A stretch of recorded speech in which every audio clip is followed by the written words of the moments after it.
Salut et bienvenue dans Photantique. Un objectif autofocus Pancake à 120 €.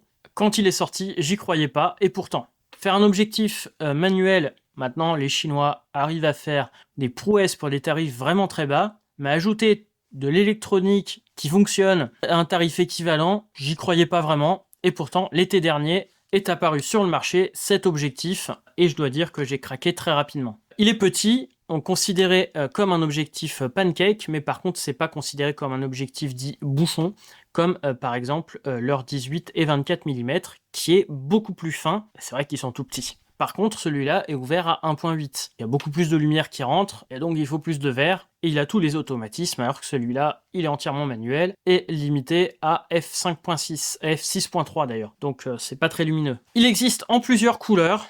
Alors c'est noir ou gris pour cette partie-là, et ici eh bien, il y a la bague et orange, rouge, et j'ai choisi donc l'orange.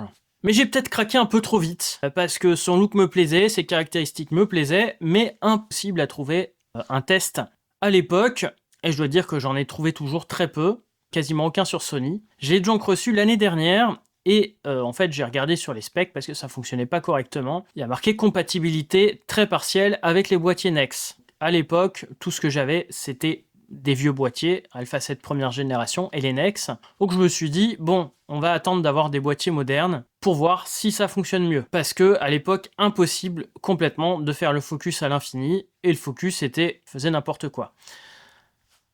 Que ce soit en auto ou en manuel. Depuis le début de l'année, je suis passé à l'ère moderne. J'ai toujours mes antiquités, mais je me filme avec une ZVE10. Pas aujourd'hui, c'est exceptionnel, mais j'ai repris ma vieille caméra Nex. Mais en temps normal, je me filme avec la ZVE10 et pour les photos, j'utilise l'Alpha 7C. Ça fonctionne un peu mieux, mais c'est toujours pas ça. Là, le focus se fait, mais l'électronique semble quand même aléatoire. Déjà, ça focus un peu plus loin, mais j'ai l'impression qu'à l'infini, c'est vraiment pas bon. Souvent, il focus quand même à l'avant-plan. En mode programme, les choix d'ouverture et de vitesse sont étonnants, on va dire, notamment par rapport à mes autres objectifs. Je suis habitué à travailler en hyper-programme, donc en fait, à le mettre en programme et selon ce qu'il me propose. Ensuite, à changer les caractéristiques. Et je dois dire que là, j'ai pas compris. Je comprends vraiment pas. Il se met à 1.8 dans des conditions de paysage avec plein de lumière, enfin bref, il y a des trucs qui me passent au-dessus, et c'est le seul objectif qui fait ça, donc pour moi ça vient de l'objectif et pas du boîtier.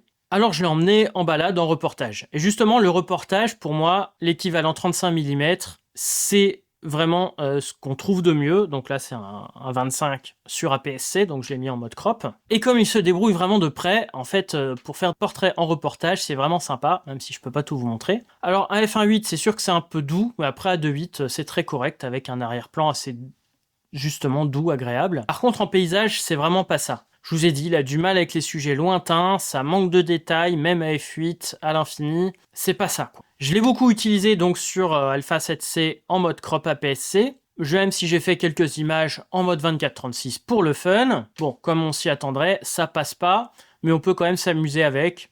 Et vous allez me dire, 11 mégapixels, c'est limité. Mais en fait, quand je zoome à 100% et que je vois son niveau de détail, je me dis que ça sert pas beaucoup d'avoir plus, par exemple 24 ou 26 mégapixels. Bon, ça sert à rien parce qu'il est quand même bien mou. Alors, ça permet quand même de faire des images sympas, mais je reste assez frustré de ce focus à l'infini qui merde, même avec la mise à jour du firmware, et SG Image a sorti un 35 mm f2.2 pour 24-36, un vrai, qui a la même tronche que ça. Et je reconnais que ça me fait un peu peur de l'acheter pour le tester, car franchement je suis déçu par la version APS-C. Elle a quand même permis de faire quelques-unes de mes miniatures ces derniers mois, et ça m'a permis de faire quand même quelques images sympas. Mais bon, est-ce que je le conseille? De mon expérience, non. J'ai vu que certains en étaient très contents sur Fuji, mais sur Sony, même à 120 €, c'est cher pour ce que c'est. Surtout que maintenant, TT Artisan et Seven Artisan ont sorti des objectifs équivalents au même tarif qui sont meilleurs. Ils sont sortis après le SG Image. Peut-être un peu plus épais, peut-être légèrement plus lourd. Mais bon, si la qualité est meilleure, autant prendre cela. Pour la photographie créative, je préfère notamment les autres focales que l'équivalent 35, donc ultra grand angle ou un téléobjectif ou un macro. Mais c'est quand même sympa. Et ici, voilà, j'ai pu faire quelques images quand vous voyez en balade.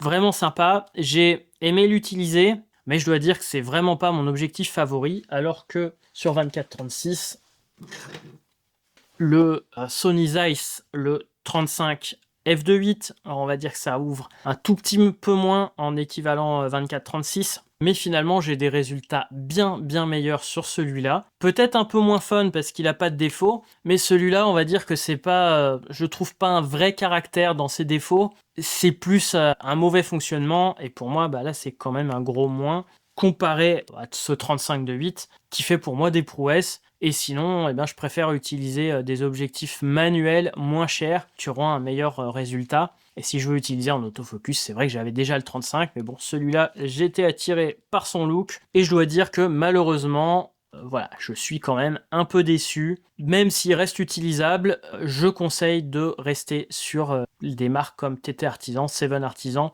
qui elles font quand même des prouesses pour le même prix, même si le look est un peu moins original. Voilà, j'espère que cette vidéo vous aura plu. Je vous donne rendez-vous très bientôt pour un nouvel épisode de Fauthentique. Soyez authentiques et atypiques et à bientôt. Salut!